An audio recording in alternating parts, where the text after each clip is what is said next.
this is Bethany, and today I'm going to do a video that was requested. I'll say who, like down below right here or something. It was my products I regret buying tag. I first want to put a disclaimer about this. Okay, these videos get a lot of hate because people talk about, you know, a product and they'll be like, you know, I dislike this, I don't like this product, it sucks, whatever. And then people get offended because it might be a product they love or works really well for them. Well, I'm not gonna like outright bash products, but I will say what I regret buying and what I think is a better option in some cases, or just why it didn't work for me or why it may work for someone else. I just want to be, you know, completely open about it, but let you guys know that some products are really subjective. What might work terrible for me might work wonderful for you. Sometimes that's just how makeup is, and that's life. So yeah, let's proceed on with this mess. When someone mentioned to do a products you regret buying video, one thing immediately popped into my head, and that was this. This is the NYX Spring Fling palette. I actually bought it from Hautelook, so I got it for almost nothing. But it really just wasn't even, I mean, it almost wasn't even worth my time. The only redeeming thing about it for me was these blushes. So showing you these blushes here, like one of them is super pigmented and then one's like a pale peachy blush. But yeah, there's some pretty good blushes in this. I don't like when they package lip gloss and powder based products together because your powder gets in the lip gloss and it's just, you know, yeah.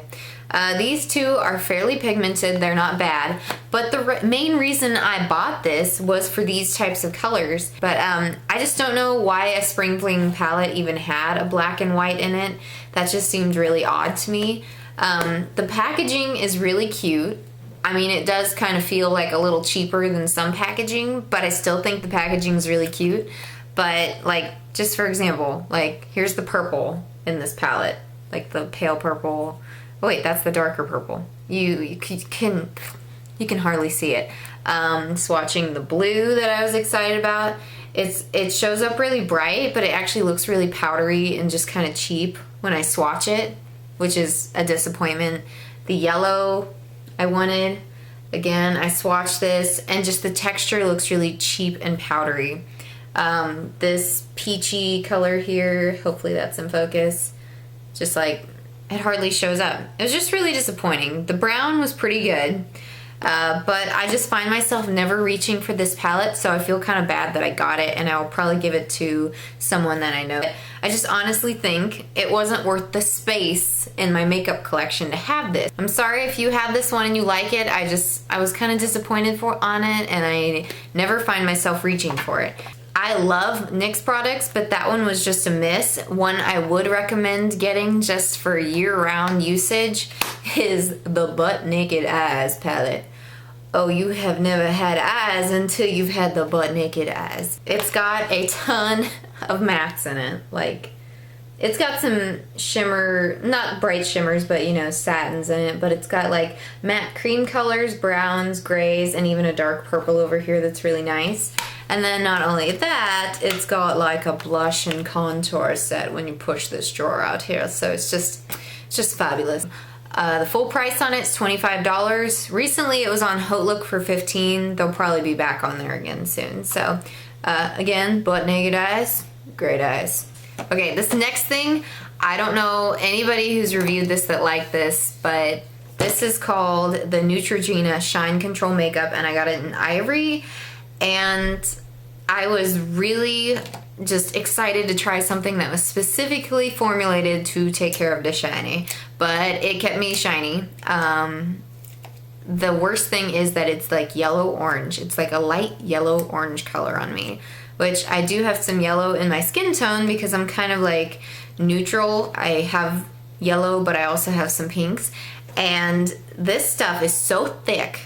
So here comes my southern accent. But anyways, this stuff is so thick that it doesn't go on very well. I've even used like my best makeup brushes, which were my Sigma Kabuki, to try to blend it in, and I just couldn't get the finish I wanted, and it just didn't look good. Part of the problem is just that they don't make it light enough for pale people like me.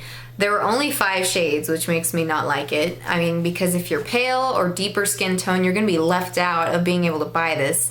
And that's pretty frustrating, but it's not since it didn't work, I guess. I was just really disappointed by this, but Neutrogena does have some other good, does have some other good foundations, but this is just not one of them. Okay, the next thing is ones I'm gonna cover all at once so I don't take up much time. These are lip products I just shouldn't have bought. I should have thought about it before I did, but it didn't. So this is the Moisture Renew Rimmel lipstick, and it's in the color Coral Shimmer.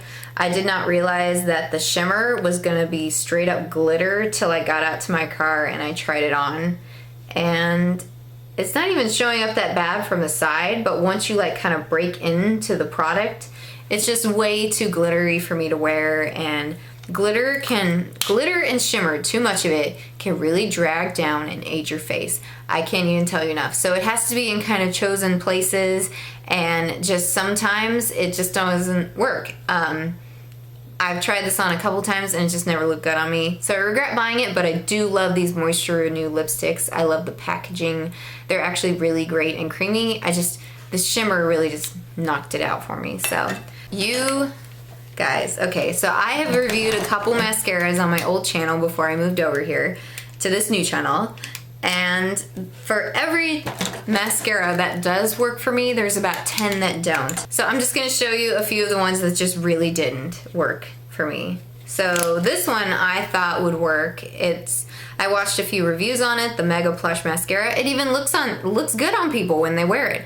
This does not keep my eyes curled. They are really droopy when I put this on. Not only that, the brush is kind of like the Falsies brush, but this one is more like flicky and like weak and feeble, so it doesn't really, it's not stiff enough to really get up in there in my lashes, you know. So I've only tried to use it like 4 times, but every single time my lashes either clumped, they got too heavy, they didn't, you know, everybody wants that curl right there. It's like, see what they're doing right there, just curling up, because mine grow kind of out but not up.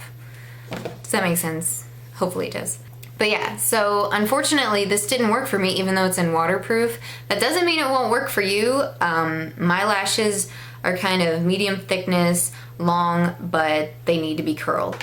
So the next one is the worst mascara I have ever tried, and it's Super Curl by Urban Decay. And it's not the worst because it looked bad, because it didn't. I put it on and it actually looked fabulous. It did what I wanted it to. My lashes were curled.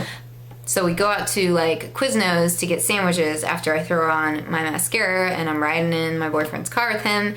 And by the time we pull up to Quiznos 5 minutes later, my eyes are just like on fire. There are tears running down my eyes. I look like a French courtesan because there's just mascara everywhere, and there's something in this that I'm like really sensitive to, really allergic to. I'm never gonna use it again. I only tried it once, but never again, because this was the only product I changed my routine and about died. Okay, and then here are a few other like honorable mentions of didn't really curl my lashes or they stained my under eyes. This one is really expensive, like it's $22, that's expensive for a mascara. It's not bad, it works pretty well if I layer it over top of my regular, more curling mascara, which is Falsies Flared. But on its own, it's too heavy and my lashes won't curl. I think maybe because the formula's too wet.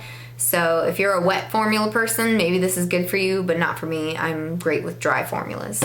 This one actually had a great dry formula. My lashes looked great, but unfortunately, it would just stain around my eyes. There would just be like little black spots. Not even an hour after I put on my mascara, this stuff moves, even though it's waterproof.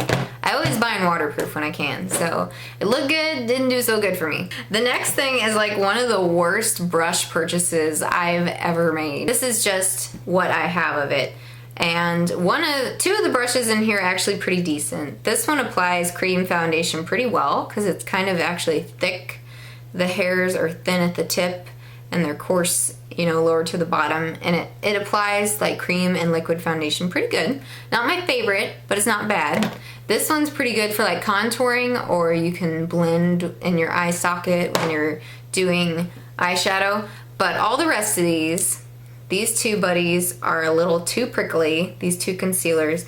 And then this stippling brush is always shedding. Look, it's shedding right now. I just washed them.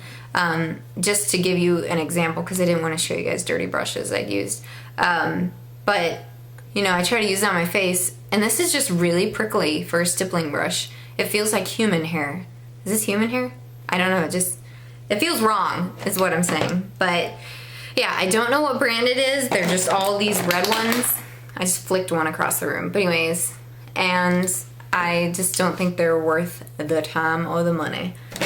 The next thing I wish I hadn't bought was this $10 bottle of De-Slick.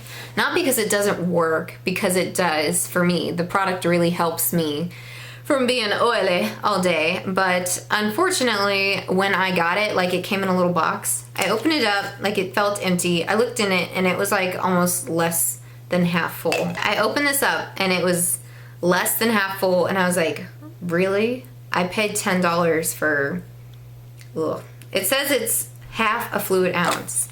So I paid $10 for 1/4 of an ounce of liquid. That feels ridiculous to me. Unless it's like curing acne. That's ridiculous. But yeah, so I just wish I hadn't bought this. I literally used it twice and it's basically gone. There's like a few drops in the bottom. And I don't know if they just didn't fill this one right. Has anybody else gotten this and been like, wow, that's almost empty, thank you. Urban Decay or whoever, Scandinavia, whoever packages this, because they're both companies. Both the companies are on this. Smells pretty good. Anyways, I don't know. That just really bothered me because it's not that I didn't want the product. I want more of the product for my money. And then these Jordana liners, oh my gosh, they are hard as rocks. And just run it down my arm. That's a swatch. Like, you shouldn't have to light your eyeliner on fire for it to show up, because I know that match or lighter trick, you know, to make it softer, that shouldn't be the case. So if you're gonna buy cheap eyeliners, don't go with Jordana, go with Wet n Wild. That's all I have to say. But yeah, so there's a majority of products that I regret buying. I hope I saved you guys some, you know, struggles with your own purchases, or maybe made a few suggestions that you could benefit from. I had contemplated doing a video like this, but it was just, you know, it was something to think about, because you're sitting there bashing products that, you know, other people own and they might take personally. And I wanted to give real reasons why it didn't work for me. Maybe it might for someone else. So I feel like I had something else to say, but I can't ever remember. I'll think of something. But yeah, one other thing I wanted to say is I had my birthday in the last week, and all you guys on Facebook that wished me a happy birthday, or on here, or on Instagram, I just wanted to thank you guys. My birthday was Monday, October the 1st, so it just really means a lot to me to have you guys there, and it kind of makes me realize how important my YouTube friends are, because, I don't know, it just makes me feel all warm and fuzzy inside. So thank you guys for adding to an awesome birthday, and I hope you guys are having a great day, and I will have more videos coming soon, hopefully, because I have a day off and I'm gonna film. So yeah, y'all have a good day.